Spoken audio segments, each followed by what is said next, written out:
pessoal, tudo bem? Sejam bem-vindos ao MoCast, um podcast sobre quadrinhos, livros e mangás. E olha só, olha esse plot. Nós temos o Dr. Octopus, ele está nos seus últimos dias de vida e ele tem um último plano maléfico e genial para conseguir vencer o Homem-Aranha. E esse plano consiste nele trocar de mente com o Peter Parker e viver no corpo, né? O Peter vai para o corpo velho do Dr. Octopus e a mente do Dr. Octopus vai para o corpo do Peter. Você deve estar pensando, nossa, mas que roteiro merda, né? Eu também. E esse roteiro, inclusive, é da história Homem-Aranha, O Último Desejo, que é o que precede o Homem-Aranha Superior. Só que aí o detalhe é que hoje eu vou falar de Homem-Aranha Superior, volume 1, Meu Pior Inimigo. E esse quadrinho é bom demais, E é quase inexplicável. Mas eu vou tentar falar um pouquinho aqui por que vale a pena esse Homem-Aranha Superior e por que, até certo ponto, o Otto Octavius é um Homem-Aranha melhor até que o Peter Parker. Vamos primeiro para a ficha técnica. Temos o roteiro do Dan Slott, desenhos de Richard Elson e Giuseppe Camuncoli. As cores de Edgar Delgado e Antônio Fabela. São 124 páginas e o preço de capa de R$ 46,90. Antes que eu me esqueça, quem puder seguir o canal aí no Spotify, no YouTube, compartilhar também, se quiser ajudar, e comentar depois ali se você já leu. Enfim. Então, assim, essa saga do Homem-Aranha Superior, ela inicia ali com Homem-Aranha O Último Desejo, mas esse aqui é o volume 1, assim, esse Último Desejo é meio que um prólogo. Não é obrigatório ler, até porque não é muito bom, né? Mas se você quiser, para entender tudo, como é que funciona esse plano do Otto, precisa ler o Homem-Aranha O Último Desejo. Só que aqui a gente tem o Homem-Aranha Superior, volume 1, e aí a gente tem os primeiros dias do Otto se adaptando no corpo do Peter Parker / Homem-Aranha. E ele tem meio que um senso assim, de que ele não pode, né, só ficar de boas sem fazer nada, porque é um pequeno spoiler, mas vocês já devem saber que, obviamente, que eles não iam matar o Peter Parker, né? Então, tem ainda um pouquinho da mente do Peter que tá junto com o Otto ali no corpo do Homem-Aranha / Peter. Então, né, o Otto às vezes tenta passar dos limites assim e ele não consegue, justamente porque o Peter mete um freio nele ali até certo ponto. Cara, o roteiro do Dan Slott aqui é muito gostoso de ler, assim. Eu não sou um grande fã do Dan Slott, já li algumas coisas dele bem mais ou menos e já ouvi falar que, por exemplo, ele está escrevendo agora o Quarteto Fantástico, né, em 2020, 2021. Não ouço elogios para essa fase, né, então é um cara que ele é meio assim, 50-50, né? Mas aqui no Homem-Aranha Superior, ele acertou em cheio. Porque é o seguinte, às vezes o que a gente tem do Homem-Aranha que é algo que fica repetido, assim, que ele nunca consegue ficar com a Mary Jane, que é a pessoa que ele ama. Ele tem claro, né, ele está sempre combatendo o crime fora de casa, só que ele nunca consegue ter tempo para, ou raramente ele tem tempo para a tia dele, a tia May, que é praticamente uma mãe, né, quem criou ele. Então, assim, eu volta e meia tinha algumas histórias que eu ficava, poxa, mas, esse cara não consegue se ajeitar, né? O cara não tem um diploma, por exemplo. É um dos personagens mais inteligentes da Marvel e ele não tem um diploma. Inclusive, quando o Otto Octavius ele descobre isso, tem uma cena bem engraçada nesse volume aqui, que é ele assim, como assim, né? O Parker ainda não tinha um diploma? E a gente vê que o Otto, ele meio que consegue organizar a vida do Peter, né? A vida do Homem-Aranha também. Ele chega a criar assim uns sistemas para até para auxiliar ele na vida de herói, né? E é muito legal ver assim que tipo eram coisas que o Peter podia ter feito. Ele nunca pensou, nenhum roteirista fez ele pensar por esse lado.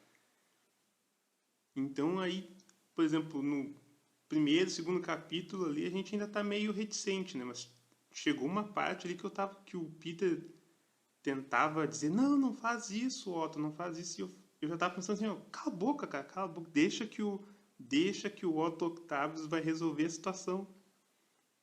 E, nossa, é muito legal tu ver, assim, até o Otto também, que ele vai crescendo, né? Ele vai entendendo aquela função.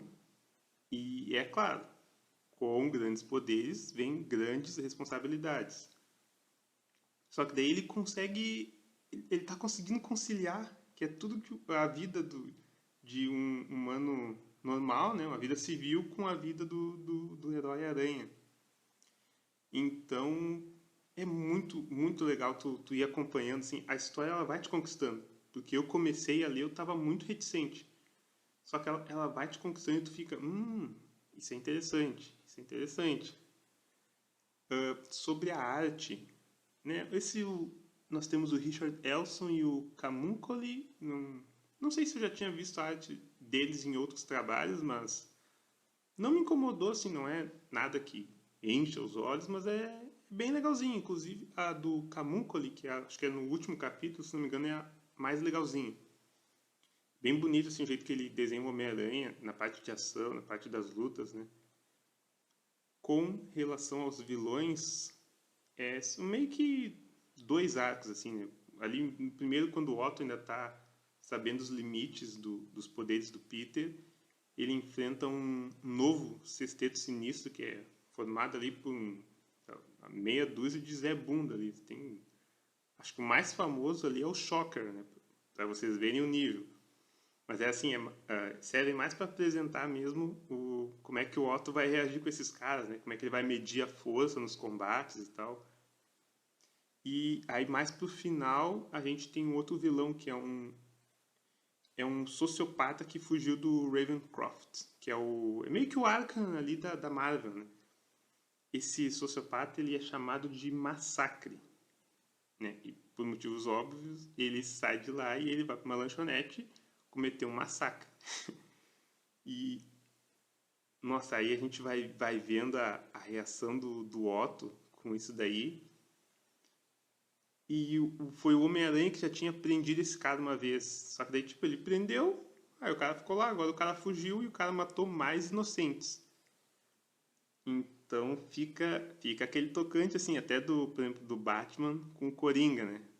Pô, ele não mata o vilão, só que daí o vilão vai lá depois, foge, volta e meia tá fugindo e tá matando dezenas, centenas de inocentes. Então até que ponto tu preservar a vida desse sociopata, desse psicopata, desse maluco, até que ponto tu preservar essa vida tu tá sendo um herói bonzinho, um herói bondoso, tu tá salvando mesmo algumas vidas ou tu tá com sangue na mão depois quando essas pessoas fugirem e matarem inocentes.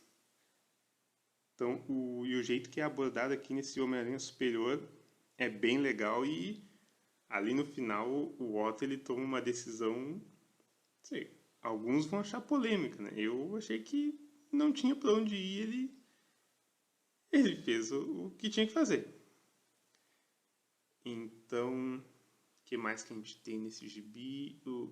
O Jonah Jameson, ele atualmente é o prefeito de Nova York, não sei como, mas aí essa até é uma parte que poderia ser bem interessante, mas do jeito que ela é abordada, eu achei que ficou meio apressado, assim, porque ele vê que o Homem-Aranha tá um pouco diferente, e aí ele logo em seguida ele já tá amigão do Homem-Aranha, você já tá falando, esse é o meu herói e tal. Eu achei que ficou meio apressado. Uma coisa que eu gostei é ver também como é que a Mary Jane meio que reage a isso também, que, pô, enfim o Peter Parker tá tendo tempo pra ela, só que ao mesmo tempo ela também nota que, pô, às vezes tá dando uma emergência e ele fica parado ali meio que tá assim, não tá se importando com outras pessoas, né? Então ela fica meio reticente e já tem assim meio que uma solução para esse relacionamento deles, e eu gostei da linha de pensamento do Otto nesse sentido. Então, assim, era um gibi que eu sinceramente eu não esperava nada assim, e ele me surpreendeu muito, muito. Eu achei ele bom demais, uma leitura, ela flui muito bem, é uma leitura gostosa e uma visão diferente pro Homem-Aranha que, poxa, com, sei lá, acho que 60 anos, se não me engano, que o herói tem, e confesso que muitas vezes eu peguei alguns gibis do Aranha que eu ficava cansado de ver aquela mesma ladainha de sempre. Então a gente vê o Homem-Aranha, exatamente, um Homem-Aranha superior, eu achei muito interessante e eu diria que vale muito a pena para quem quiser conhecer essa fase. Alguém aí já leu, já conhecia esse Homem-Aranha superior? Pretende ler agora que você ouviu que vale a pena? Se puder deixar aí nos comentários, eu agradeço. Então, a minha nota para esse gibi de 0 a 10, eu daria um 8.8. Acho que é uma nota bastante justa. E eu fiquei bem curioso para ver o que acontece no volume seguinte. Se não me engano, essa fase acho que vai até o volume 5 ou volume 6. Então, até certo ponto é tranquilo, porque não é muito longa, né? Então, fui surpreendido por esse gibi aqui. Beleza? Hoje, o que eu tinha para falar é isso daí. Até a próxima e muito obrigado.